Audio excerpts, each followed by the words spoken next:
Hello guys, നമുക്കിന്നൊരു temple visit പോയാലോ? ഇന്ന് നമ്മൾ പോകാൻ പോകുന്ന സ്ഥലം എന്ന് പറയുന്നത് 16-ാം നൂറ്റാണ്ടിൽ നിർമ്മിക്കപ്പെട്ട തെക്കേ ഇന്ത്യയിലെ ഏറ്റവും പ്രശസ്തവും ശക്തവുമായ ഒരു സൈനിക കോട്ടയിൽ ഒന്നാണ് നമ്മളിന്ന് പോകുന്നത്. രാവിലെ തന്നെ ബ്യൂട്ടിഫുൾ ക്ലൈമറ്റും അതുപോലെ തന്നെ ചൂടും ഉണ്ടായിരുന്നു. ഈ ജലാശയത്തിൽ ഫുള്ളും മുതലകളെ വളർത്തിയിരുന്നു എന്ന് കേട്ടിട്ടുണ്ട്. ചെന്നപ്പോൾ തന്നെ ഞാൻ ആദ്യം മാപ്പൊക്കെയാണ് നോക്കിയത്, ഇതിൻ്റെ വശങ്ങളൊന്നും അറിയാൻ വേണ്ടിയിട്ട്. ഇതാണ് കോട്ടക്കുടിലെ പ്രശസ്തമായ ജലകണ്ഠേശ്വര ക്ഷേത്രം. കോട്ടയുടെ ബാക്ക് സ്റ്റോറിയൊക്കെ ഈ കല്ലിനകത്ത് എഴുതി വെച്ചിട്ടുണ്ട് ഗൈസ്. 1566 വിജയനഗര സാമ്രാജ്യത്തിൻ്റെ ഭരണാധികാരികളായിരുന്ന ചിന്നബമ്മി നായക്കും തിമ്മറെഡ്ഡി നായക്കിൻ്റെ കാലത്താണ് ഇത് നിർമ്മിക്കപ്പെട്ടത് ഗൈസ്. വളരെ ബ്യൂട്ടിഫുള്ളായ കല്ലിൽ കൊത്തിവെച്ച ശില്പങ്ങളൊക്കെയാണ് ഇവിടെ ഉള്ളത്.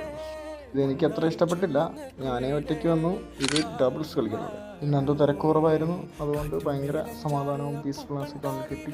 അപ്പോൾ അടുത്ത വീഡിയോയിൽ കാണാം ഗൈസ്, ബൈ.